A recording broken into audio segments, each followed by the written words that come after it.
अस्सलाम वालेकुम। Hunger, poverty, स्कैंटीनेस support, इन शब्दों से तो हम सब परिचित हैं। दुनिया में हर रोज़ करोड़ों लोग भूखे सोते हैं और भूख के कारण मर भी जाते हैं।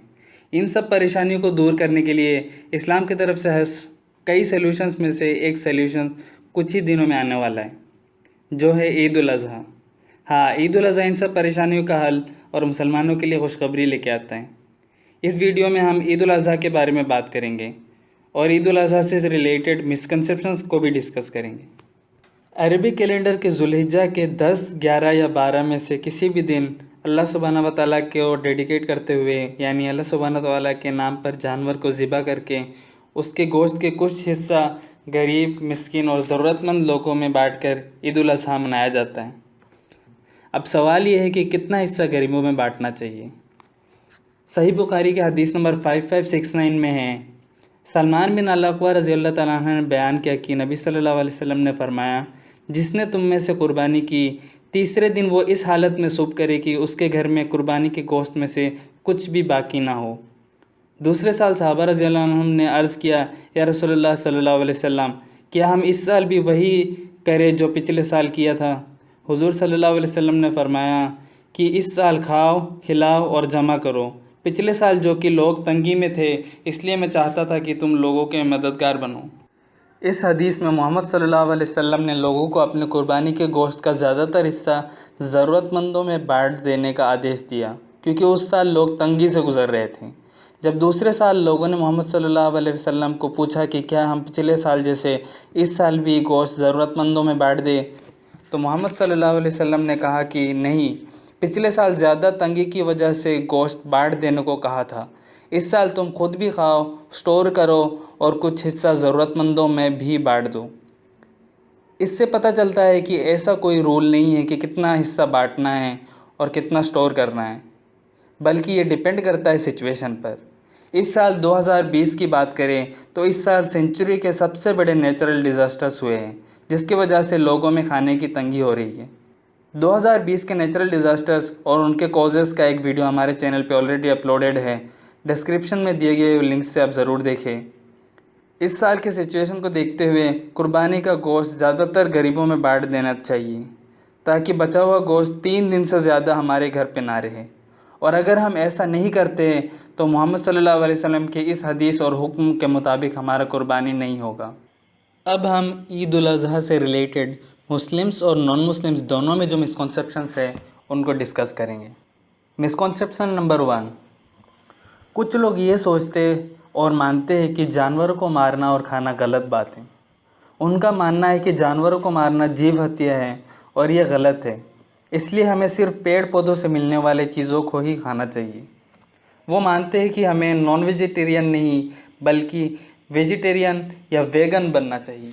हालांकि यह आर्गुमेंट बिल्कुल गलत है, क्योंकि आज साइंस ने प्रूव कर दिया कि पेड़ में भी जान होता है, वो भी एक जीव है और उनको भी तकलीफ़ महसूस होता है। इसमें दूसरा पॉइंट है कि हम जब सांस लेते हैं तो हज़ारों जर्म्स मर जाते हैं, जो कि जीव हत्या ही है। तो ये बोलना कि नॉन वेजिटेरियन बनना गलत है क्योंकि ये जीव हत्या है, ये आर्गुमेंट ही बेकार है। इस्लाम के अनुसार किसी भी जीव को बिना ज़रूरत के मारना हराम है, लेकिन ज़रूरत के लिए मारना या जानवर को मार के उसका गोश्त का खाने के लिए इस्तेमाल करना हलाल है। कुरान के सूरा नंबर 5 आयत नंबर 1 में अल्लाह फरमाते हैं, हे वो लोगों जो ईमान लाए हो, प्रतिबंधों का पूर्ण रूप से पालन करो। तुम्हारे लिए हलाल पशु है चरने वाले जानवर, सिवाय उनके जो तुम्हें इस कुरान में सुनाए गए हैं। अल्लाह सुब्हानहू व तआला ने इकोसिस्टम का जो निज़ाम पैदा किया, इस निज़ाम के अनुसार कुछ जीव ऐसे हैं जो खाए जाते हैं और कुछ जो दूसरे जीवों को खाते हैं, लेकिन हर जीव को इंसान नहीं खा सकता, उनको छोड़ के जिनका परमिशन है।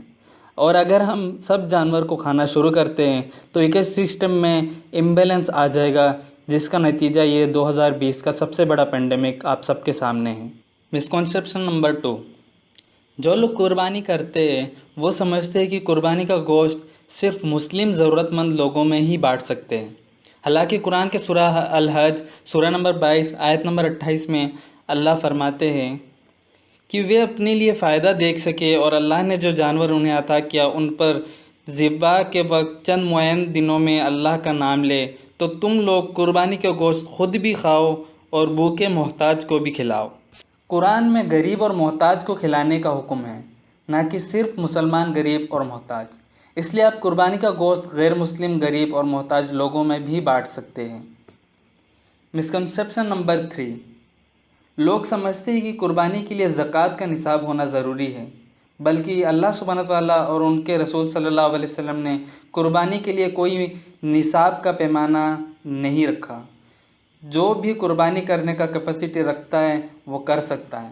مسکنسیپشن نمبر 4، لوگ سمجھتے ہیں کہ قربانی کے ساتھ عقیقہ کرنا زیادہ نیکی کا کام ہے، حالانکہ قربانی اور عقیقہ کا مسائل بالکل الگ ہے۔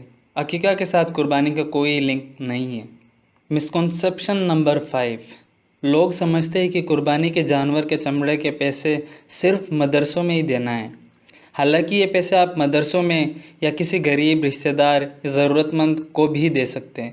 جانور کے چمڑی کے پیسے صدقہ کے کیٹیگری میں آتا ہے، آپ ان میں سے کسی کو بھی دے سکتے ہیں۔